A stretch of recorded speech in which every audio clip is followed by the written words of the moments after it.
Hello, my name is Burke Hedges, author of the best-selling book, The Parable of the Pipeline.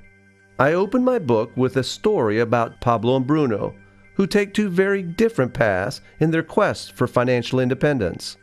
What you're about to see is the delightful animated story of their adventure. So, sit back, relax, and enjoy the life-changing lessons in The Parable of the Pipeline.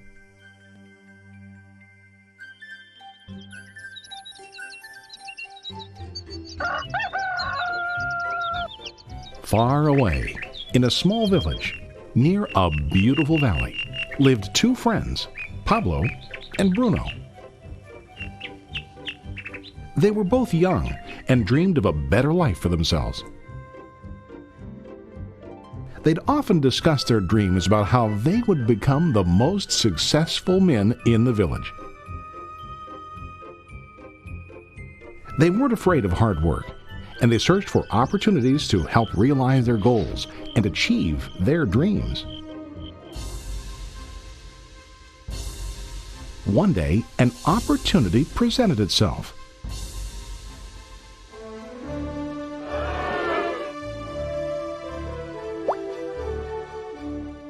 The mayor of the village decided to hire two people to bring water from a spring up on the mountain, across the valley, back down to the village.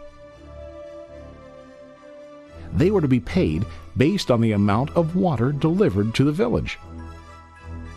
Bruno and Pablo enthusiastically got to work. Every day, from morning till evening, they carried buckets to and from the spring. They worked hard, carrying water to the village. In the evening, they'd return home with their day's wages.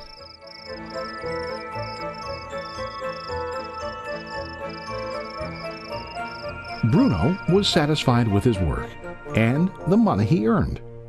He was sure that with this work he could achieve his dreams.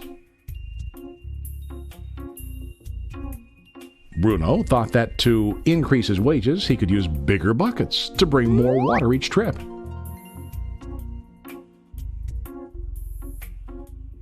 He believed with a larger income he would soon be able to buy a cow and the house that he dreamed about.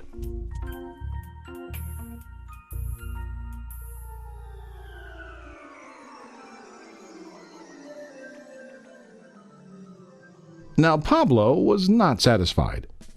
At the end of the day, his back and hands ached, and he was exhausted.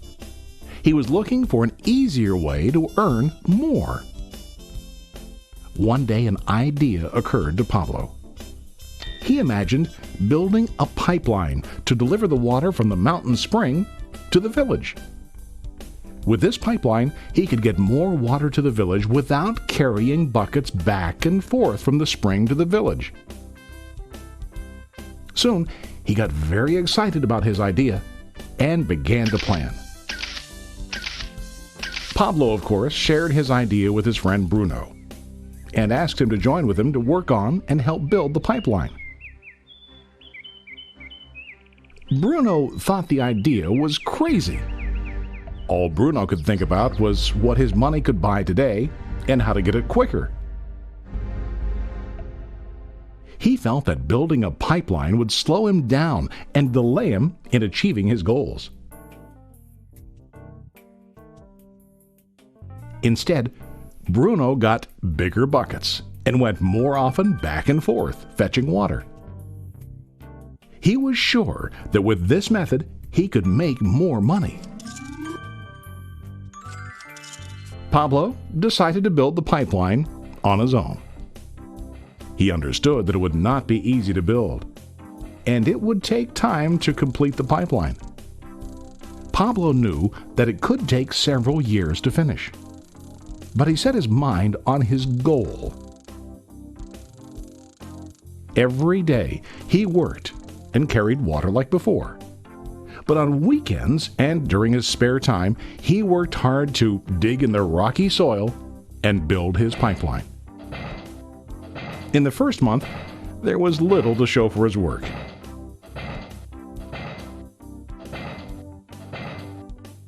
Bruno and the villagers laughed and teased him.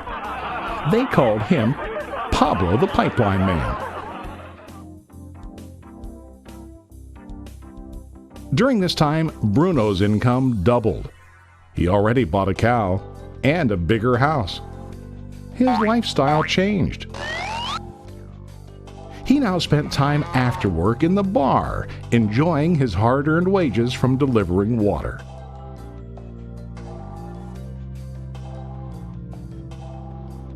What Bruno didn't realize was that his body was starting to stoop from carrying the heavy buckets every day.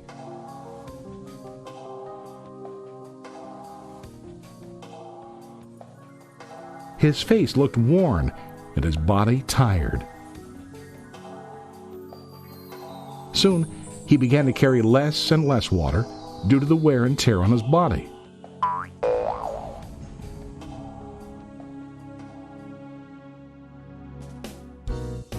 Month after month, Pablo worked.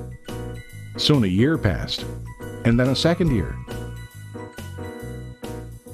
Finally, Pablo finished his pipeline.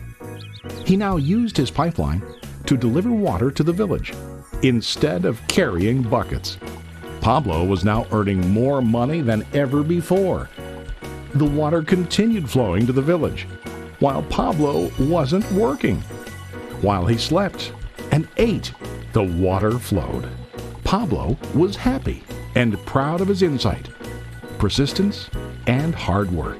Now his income flowed as long as the water flowed through his pipeline.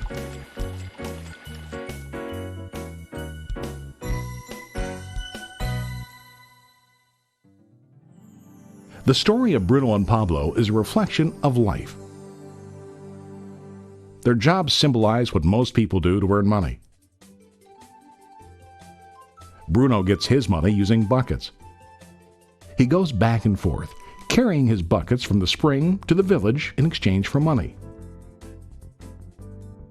To increase his income, he either has to go more frequently to the spring or to use larger buckets. It's common in real life to increase our income by working harder. For example, working overtime or getting a second job. We also increase the size of our buckets by accepting a higher paying position, which often includes spending more time on the job. Most of us exchange time for money like Bruno. We know that every person has only 24 hours in the day and that it's not possible to use all our time to work. The most difficult time comes when we can no longer exchange time for money due to age, health, or other reasons. Then, our income stops. Now let's review what Pablo did. Very wisely, Pablo did not exchange all of his time for a limited income, but he used some of his time to build a pipeline. He knew that the pipeline would bring ongoing income as long as the water flowed. An ongoing income that multiplied the time he worked each day. Pablo knew that someday, maybe because of age or health, he would no longer be able to exchange his available time for money. Pablo knew that if he could make his idea of a pipeline work, then he only has to do the hard work of building the pipeline. After the pipeline was completed, Pablo was able to monitor and maintain the flow of water to ensure that his income will continue. Pablo has shown us that to earn an income, we don't always have to directly exchange time for money. There really are better ways. How about you? Are you still like Bruno, who directly exchanges time for money? Or do you want to be like Pablo, building and maintaining a pipeline for ongoing income? If you are interested in the idea of building your own pipeline, contact the person who lent you this presentation. You can start building your pipeline today.